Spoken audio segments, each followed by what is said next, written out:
मित्रों, बिहार में चुनावी प्रक्रिया गतिमान है और महागठबंधन में आपस में छिड़ा घमासान है।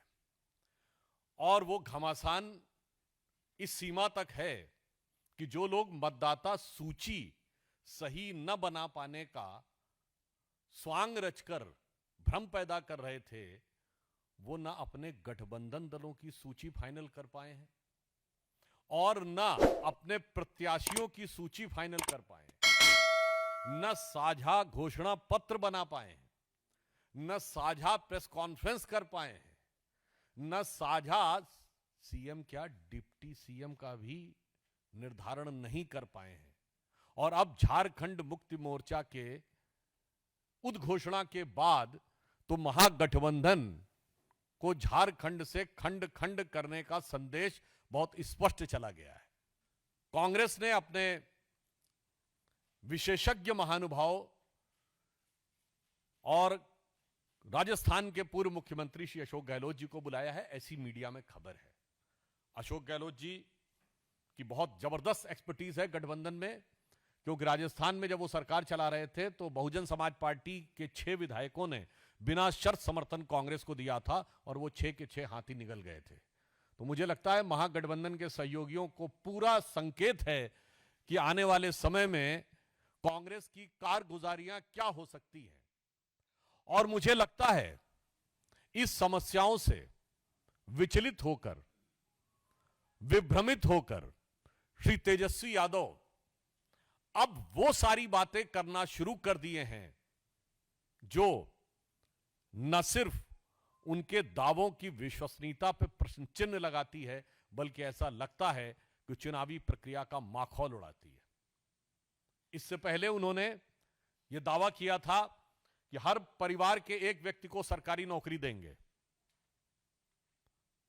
मुझे लगता है कोई भी गंभीर व्यक्ति समझ सकता है बिहार की आबादी वर्तमान समय के प्रोजेक्शन के अनुसार 13.5 करोड़ है और 4.2 पर्सन पर फैमिली ऑन एन एवरेज होते हैं। अगर आप उससे डिवाइड करें तो 3 करोड़ कुछ लाख के आसपास आता है।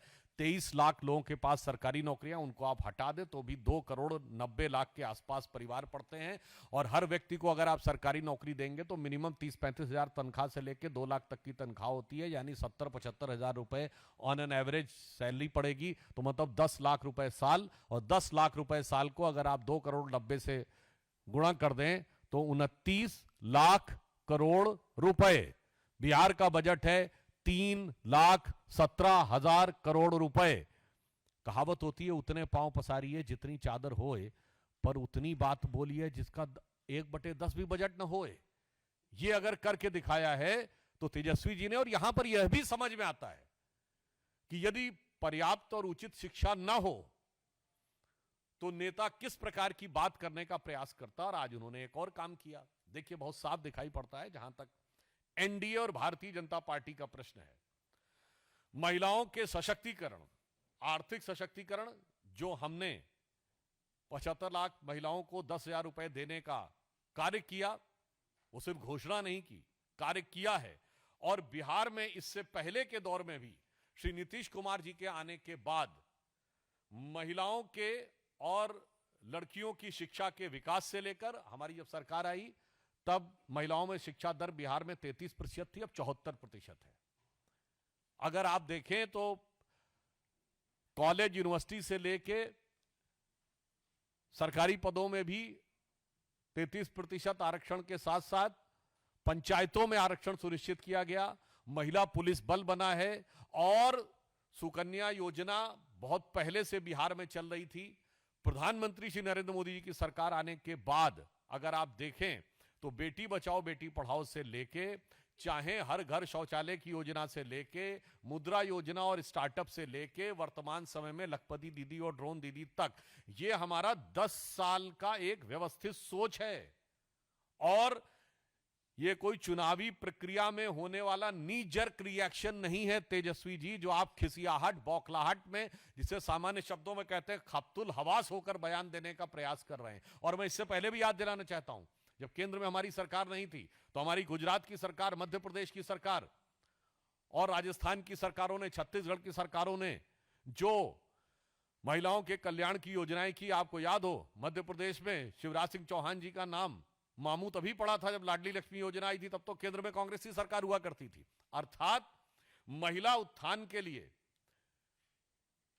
एनडीए की सोच प्रधानमंत्री श्री नरेंद्र मोदी जी के नेतृत्व में और बिहार में नीतीश कुमार जी के नेतृत्व में एक व्यवस्थित, व्यवहारिक और निरंतर सोच है। It is a methodical, consistent and pragmatic approach. जबकि उनकी तरफ से मैं सिर्फ यह कहना चाहूंगा, कई बार जो राजद के लोग बोलते हैं उनके मन का मनोभाव समझने का प्रयास करना चाहिए। आपने देखा जब तेजस्वी जी ने कहा था 10 लाख नौकरी देंगे, 20 लाख नौकरी देंगे, तो अंतर्निहित मनोभाव शायद जनता नहीं समझ पाई थी, अब समझ गई। उनका मनोभाव यह था 10 लाख में नौकरी देंगे, वो में शब्द छुपा ले गए थे। 20 लाख में नौकरी देंगे और नहीं होगा 10-20 लाख तो जमीन ले लेंगे। अब आपने देखा अगर उन्होंने कहा कि हर घर को नौकरी देंगे, आप समझ नहीं पा रहे हैं। इसका अर्थ हो गया जिस घर में सरकारी नौकरी लेनी होगी, जमीन तो पहले ली जा चुकी है, अब घर बार भी बेच देना पड़ेगा। मतलब भाव ये हो गया सरकारी नौकरी के बदले में घर ले लेंगे। अभी तक तो जमीन ली थी।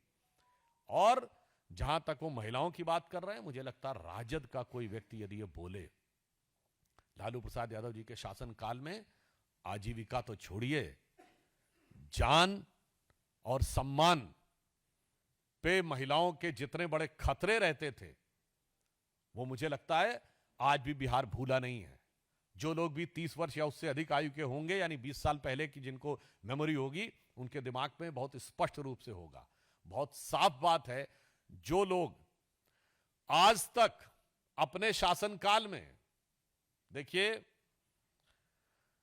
राहुल जी की पार्टी का शासन 50 साल रहा भारत पे निरंतर, और उसमें तकरीबन 40-45 साल उनके परिवार का शासन रहा। और तेजस्वी जी के तो माई और बाप का शासन रहा।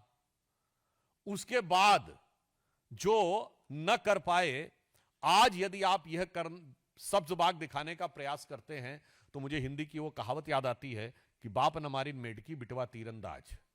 यानी जिस जमाने में खुद स्वयं नहीं कर पाए थे, आपकी पार्टी नहीं, आपके परिवार का शासन था। और मैं अंत में कहना चाहूंगा, तेजस्वी जी बिहार की जनता के साथ मजाक करना बंद करिए। आपका गठबंधन और गठबंधन की सियासत अपने आप में मजाक बन चुकी है। बिहार बहुत प्रबुद्ध, राजनीतिक दृष्टि से बहुत जागरूक लोगों का प्रदेश है। यह भगवान बुद्ध का प्रदेश है। इसे बुद्धू बनाने का प्रयास मत करिए। कोई भी व्यक्ति सहज भाव से समझ सकता है कि आप सिर्फ मजाक ही नहीं, क्रूर मजाक कर रहे हैं, क्योंकि जो चीज ना आपके मन में है, ना आपके कर्म में है, उसे वचन में देके धोखा देने का प्रयास नहीं हो सकता।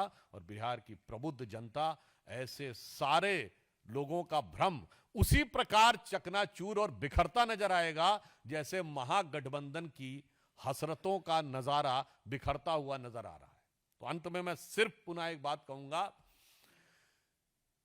कि तेजस्वी जी और इंडी गठबंधन, महागठबंधन के लोगों से बिहार की प्रबुद्ध जनता और भगवान बुद्ध के प्रदेश बिहार को बुद्धू बनाने या बुद्धू समझने का प्रयास न करिए। और जो कुछ आपके गठबंधन में हो रहा है, उसके लिए यह पंक्ति कहना चाहूंगा कि इस गठबंधन का तो कोई सिला ही नहीं, कौन किससे मिला है यह पता ही नहीं। इस गठबंधन का तो कोई सिला ही नहीं, कौन किससे मिला है यह पता ही नहीं। और लाख चेहरे बदल के आ जाते हैं ये, पर आईना कमबख्त झूठ बोलता ही नहीं।